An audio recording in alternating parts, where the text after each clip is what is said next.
In the movie Attack of the Clones, there's this really great scene right at the end. And I know that the prequels are kind of a mixed bag. Well, compared to the current Star Wars movies or the latest ones, not too bad. But, you know, at the end of that first or the second movie, Attack of the Clones, there's this moment where you see all the clone troopers being marched up onto, you know, the Imperial Star Destroyers.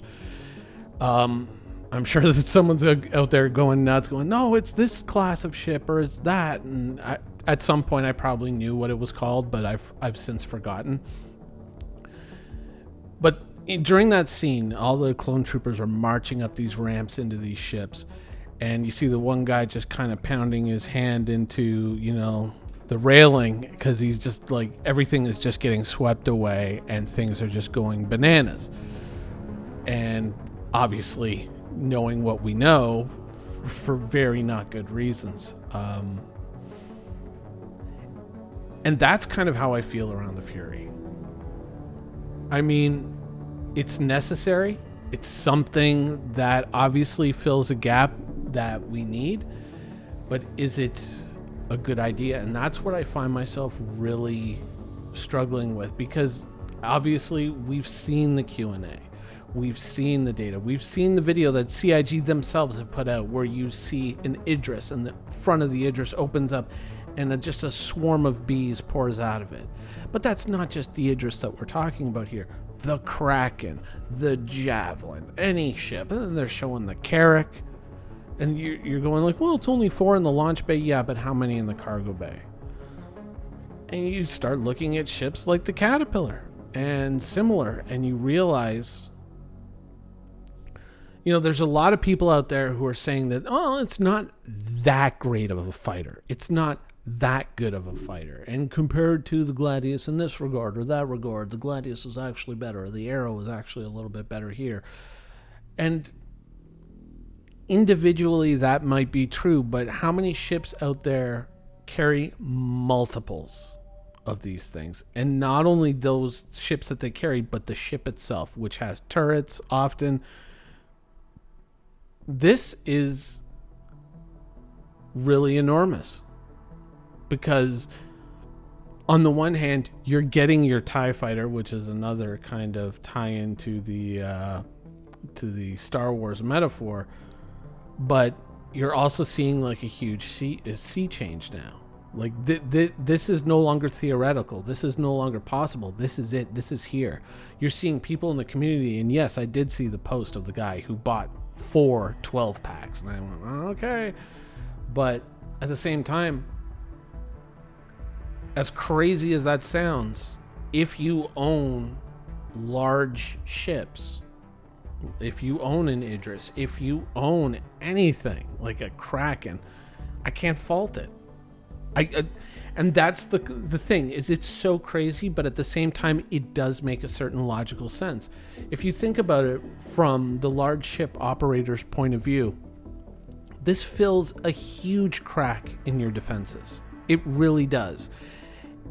And not only that, while individually these may not be the best fighter in the game, you're not going to be dealing with an individual.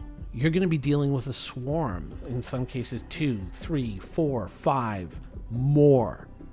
And while a Gladius might be good in a fight one-on-one versus one of these things, a multi-vectored attack, including the ship that launched them,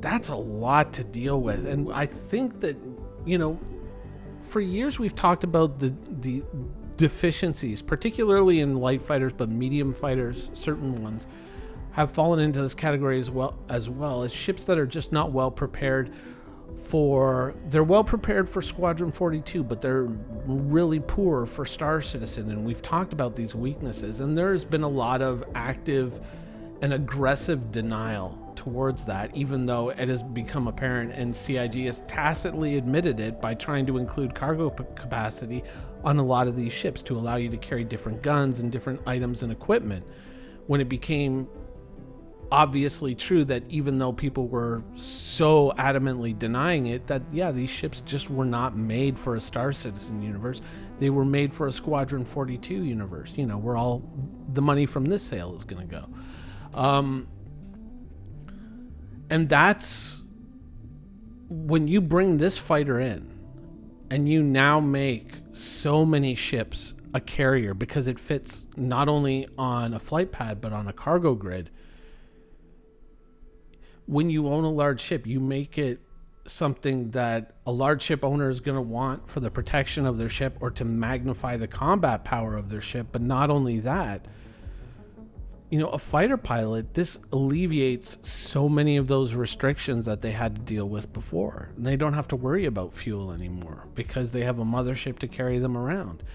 It's something that draws players together, makes players play in a group. It actively makes players seek out and make friends in the Star Citizen universe, which in an MMO, despite how many people feel, is actually one of the things that you kind of want to do. And I mean, group play, even though anyone can recount nightmarish stories of some of the people they played video games with, most of our best stories about MMOs involve some of the best people that we've played with. And so group play is something that you want to draw people into, and this is obviously something that is going to push that. What the Mirai Fury really represents in Star Citizen, what it actually is CIG's admission that the first 10 years of fighter development, especially light and medium fighter development in Star Citizen, was completely broken and flawed and had to be thrown away. The Fury isn't going to be just the first in terms of, we get these two variants, and then we'll maybe get an EMP variant, and we'll also get an interdictor variant, likely. But think about how much money they're going to make off of this sale. They're not going to walk away from this. They're going to double down. They're going to triple down. They're going to quadruple down. They're going to throw everything. You know, they're just going to go all in. They're just going to push their chips across the table and go all in. There's going to be an Anvil version. There's going to be an Aegis version. There's going to be a Drake version. There's going to be an Everyone version. Consolidated Outland, the company that we barely ever talk about. Everyone's going to get in on the game. There's going to be a Banu version for the merchantmen, probably. There's going to be, you know, a further straight up Xi'an version. Everyone's going to have these because it solves so many of Star Citizen's multiplayer problems, and it solves the ultimate light fighter problem. It gives people a reason to play together. You no longer have to worry about cargo capacity or fuel requirements on your light fighters. It opens up a much larger array of gameplay to those light fighter pilots. And hey, here it is with LTI, and it's dirt cheap. People who own large ships are going to be buying these. People who want to have their own fighter, but then want to go, and they're just going to be like sitting outside of stations, like Grim Hex and Olisar, and they're anywhere that they can fly out into a ship in space, and they're just going to be like, hey, anybody needs a cargo bay fighter pilot, I'm your guy. And they're just going to start piggybacking with other people. You know, people will sit there and say, oh, no, I've done the math. The Gladius is still better. The Arrow is still better. 1v1. But think about the capacity of so many of these ships. What about 2v2? Or 2v1? 3v1? 5v1? 6? 12? In fact, that one guy who bought 12 packs, 48v1. Like, this is the way that it's going. We're going to see this really solid break where Squadron 42, it's all these old classic fighters, and then into the Star Citizen universe. Well, that's not really how we do things anymore. We do it more this way. And I can't fault the logic for how it fixes a very real gap in gameplay. Now, I mean, to be fair, that gap in capability and quantum range capability of fighters is something that CIG kind of manufactured. I mean, we had talked in the past of drop tanks. That was something that was bandied about by CIG and the community, though it never materialized. We certainly created a bit of a problem when we took away the ability to recharge hydrogen off of ships to make refueling more of a thing, because obviously it's going to be such a cool feature for Squadron 42. So why not just completely upend Star Citizen for, you know, what amounts to 5 seconds of real gameplay in Squadron 42? What a great idea. I mean, I know that the way that I'm talking right now is probably putting a lot of people off, but I can't help but, you know, like, I have to be honest. This is, like I said, this is just the beginning. A year from now, 6 months from now, we'll see the Aegis version, and it's only going to cost $5 more, and it's going to have all these cool, interesting revisions to what the Mirai Fury can do, possibly upgrades. Then we'll see the Anvil version, the Drake version, the Double Dragonfly, maybe. And we'll see all these other snubs. Maybe we'll see a new variant, because we can't really have modularity on the Caterpillar or ships like that. A new variant of existing ships like the Caterpillar or the Carrack or even the Constellation that have a new refueling module that couldn't exist on the old space frame, that'll allow you to refuel hydrogen for all your snub fighters out there. Or, you know, maybe just, you know, an entire ship just dedicated to only that, and it'll be an all new variant. Because I can see the way that this is going. I can see the way that this is shaping up, and, you know, I don't like it. I mean, this is something that fulfills a gap in capability. It's something that brings people together, which is a good thing in an MMO.